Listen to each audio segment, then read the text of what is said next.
तरफ भी उतना ही ध्यान केंद्रित।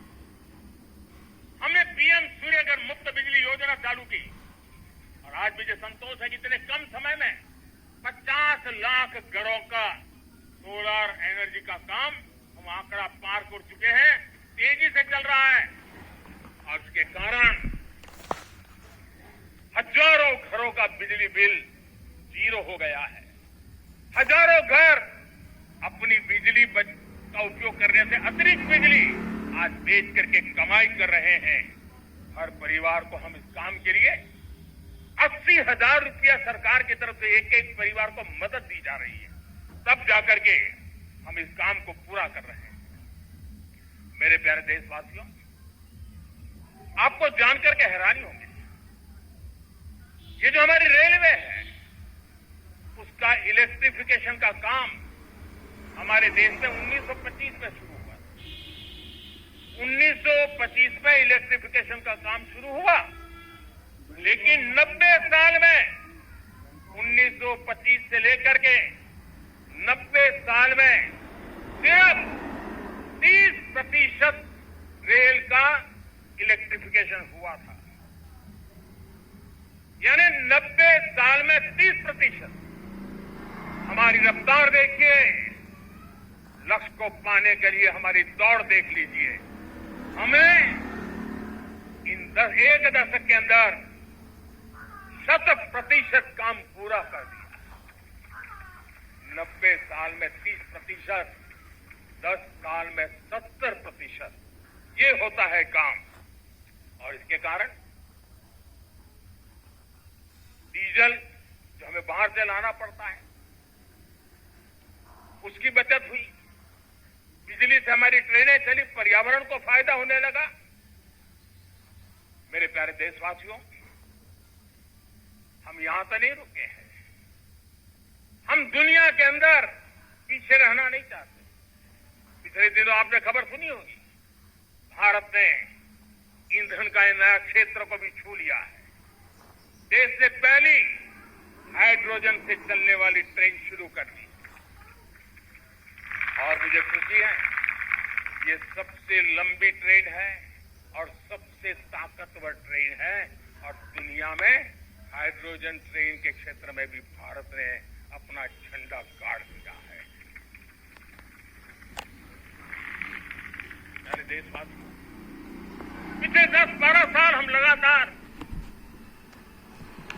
1947 के लक्ष्य को पाने के लिए दौड़ रहे हैं, एक के बाद एक सोपान सिद्ध कर रहे हैं।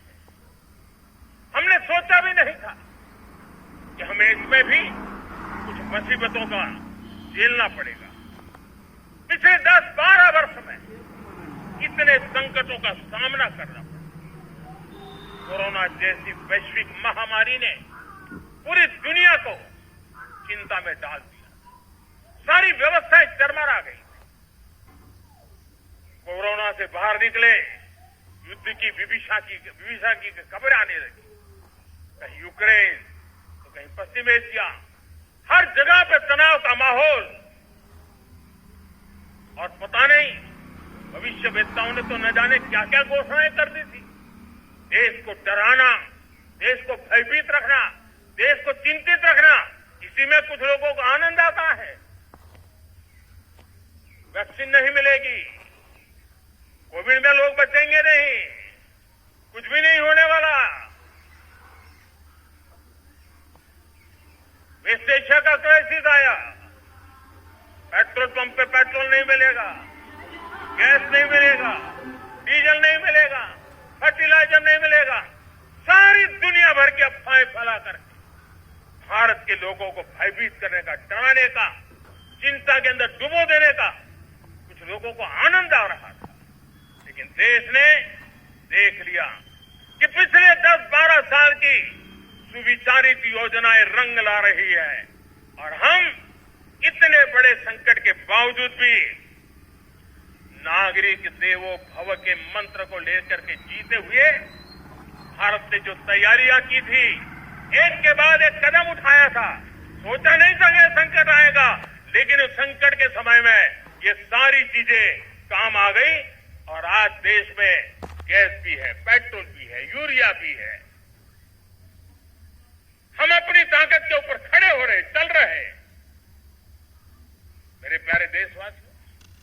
दुनिया के इन संकटों का प्रभाव हर किसी पर हुआ, हम भी अछूते नहीं।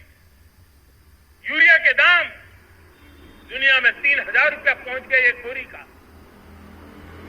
आज भी हम मेरे देश के किसानों को वो बोझ सहने के लिए मजबूर नहीं कर रहे। सरकार अपने कंधों पर वो बोझ उठा रहा है और दुनिया से जो 3,000 रुपया में यूरिया का बोरा हमें मिलता है वो हमारे किसानों को हम सिर्फ 300 रुपये में दे पाते हैं। इतना ही नहीं, डीएपी आज दुनिया में बाजार 5,000 पहुंच चुका है, लेकिन मेरे देश के किसानों को दिक्कत ना हो इसलिए 1,350 रुपये में आज भी डीएपी देने का काम हम कर रहे हैं। मेरे प्यारे देशवासियों, एक समय था जब मैं आत्मनिर्भरता की बात कर रहा था तो कुछ